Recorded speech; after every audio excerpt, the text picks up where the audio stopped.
tips regarding airports.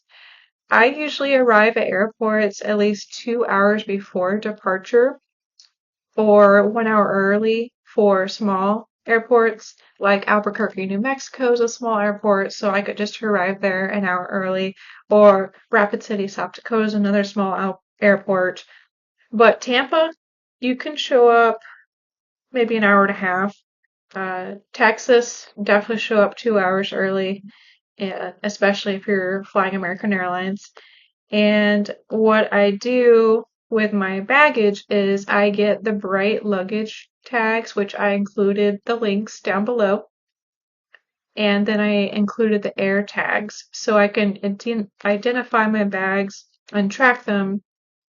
And then I use my Google Maps for airport navigation. I've flown so many times in different airports, and it's hard to remember how to get to places. And there were times where I forgot that I could just pull up Google Maps and find Terminal C. It was that easy, and it would actually track where I am.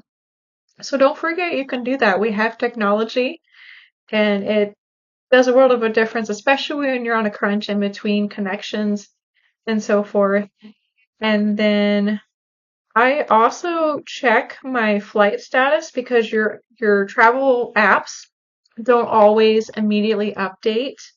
So you do still need to go up to the board and check the flight status to see if they did any last minute gate changes. I've had that happen more than once, and it was quite the stressful event of booking it down to the other end of the airport. And then if I get there early, I do go up and ask for upgrades. I've received a number of upgrades throughout the years of traveling, so definitely do that.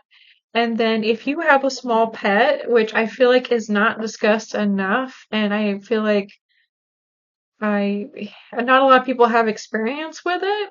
And I had a small dog. I have a Chihuahua Yorkie who's about 8 pounds, and he's 11 years old now. But I had a small carrier, which I included down below. It's a Shepra dog pet carrier. It meets all American airline guidelines and other airlines for measurements. And I just put that under the seat in front of me in the cabin. And it's usually, I looked this up recently to make sure the fees were accurate, but it's usually $150 each way.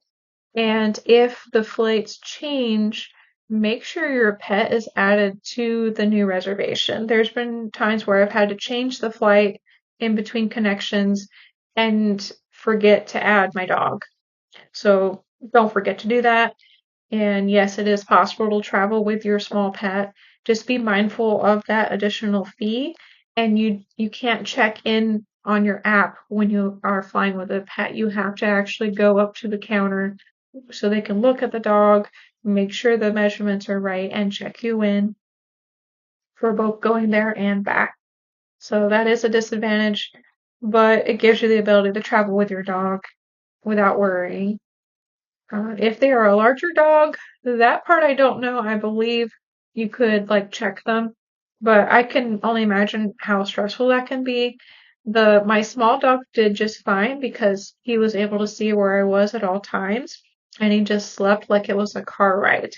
So just also be mindful about how your animal will handle that flight and be considerate to others, because there's been times where I see someone bring a dog that's not a good fit for the airport.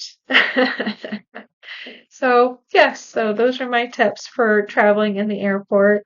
There's been times also that suddenly the airline lost my luggage, but I pulled up the air tag and I said, well, here it is. Can you go get it for me? And they did. So you will run into that as well. And I hope this was helpful for you.